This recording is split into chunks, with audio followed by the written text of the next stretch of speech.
My name is Kim, and I'm a champion for change. My name is Lucy, and I am a champion for change. My name is Ray. My name is Julia. My name is Marcus. My name is Ryan. My name is Kay. My pronouns are she and her, and I am a champion for change. CNIB Foundation presents Champions for Change, Top 5 Sight Loss Myths Busted. Myth: all people with sight loss live in total darkness. Ryan Hui.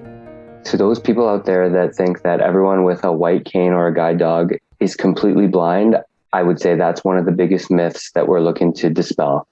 Blindness is a spectrum. So what happens is even someone with the same eye condition as me can have completely different vision as me.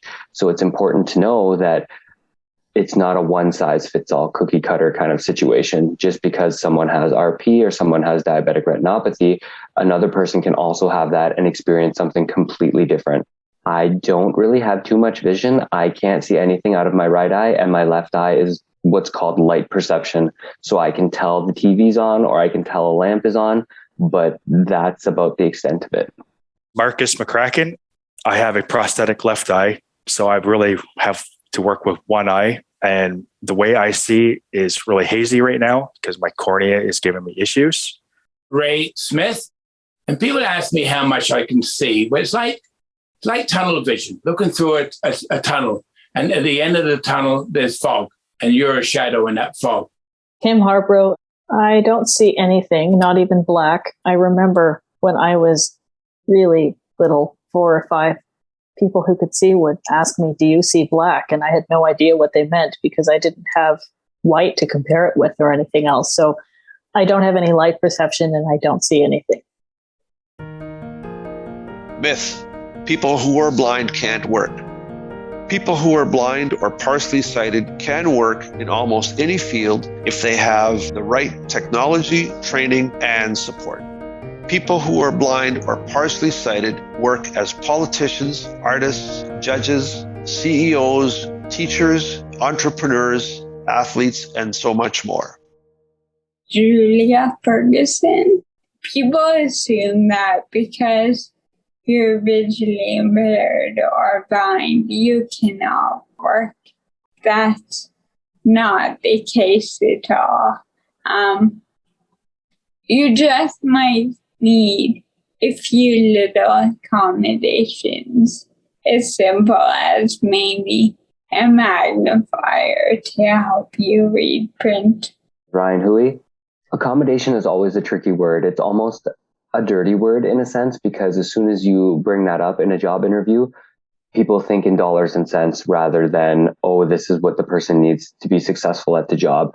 And I think that knowing how to advocate for yourself and knowing that this technology or that technology, or even something as simple as tell me when you're leaving the room so I'm not talking to a wall. I mean, that's an accommodation and it doesn't cost a thing. It's just changing your perspective and changing how you're talking to someone. So there are things that might cost a little bit of money, but in the long run, it will 100% be worth it. Okay, we can adapt, we can go to school, we can learn, we can work, we can be productive and add to our communities. And I know the research and I know my own personal experience shows that we often work harder, we often produce more, we're often add valued perspective to organizations, to communities. So I'm very much of the opinion that we have the opportunity and the right to try and to be out there swinging with the rest of them. Myth: a guide dog is a furry GPS. Guide dogs are specially trained to work with people who are blind or partially sighted, but they can't read street signs or maps, and they don't automatically know where to go and how to get there. Instead, they learn specific rules and commands that allow them and their handlers to safely navigate. Ryan Hui. A guide dog is not a GPS or a robot. And that was one big thing that I had to sort of learn. I thought that I was getting a robot and he was just going to listen to me, whatever I do. But he does have a personality. He is a living, breathing creature and he has his good days and his bad days. but we all love them. Who doesn't love dogs? Marcus McCracken, I can tell you right now, with both my dogs, the only time they really knew where I was actually going is when we got back to on my home street, only because we memorized and practiced our house location all the time. But other than that, it's a team effort. If I don't know where I'm going, my dog's not going to know where we're going. So all they're going to do is just keep us safe and hope that I know where I'm going. They will not tell you to stop at a stop sign because they cannot read, of course, and they cannot tell you the color of the lights. So if the light's green, they are still going to stop you. It is up to us to know and trust when to go. Myth. A person with a white cane can't see you.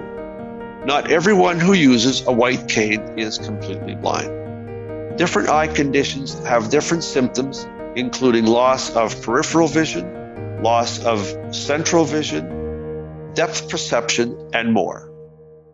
Ryan Hui, of course, a white cane helps you navigate because it finds obstacles. The white cane's job is to hit things. So for instance, if I'm looking for a table, the white cane is going to hit it, and then I can walk safely around it, or it's going to find me a door, or it's going to find me the tree so I can safely walk around that.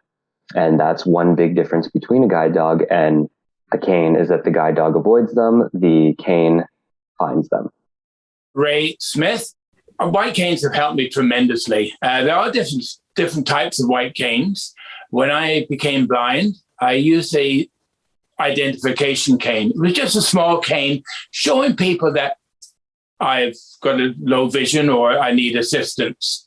But then I grew into a larger cane, a mobility cane, with a ball, and you put it side by side when you're walking, and it ensures your safety and alerts other people that you may need assistance or get out of my way. Myth. People who are blind are dependent on others.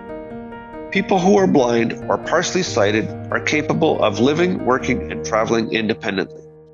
Ryan Hui, a person with a visual impairment does not have to be dependent on anybody. They can be as much independent as they want to, or as little independent as they want to. And it just comes with learning those skills and being comfortable doing them. There's many different things that you have to do. You just have to do them differently. Ray Smith, some people may need more assistance than others. I live on my own. I'm self-contained.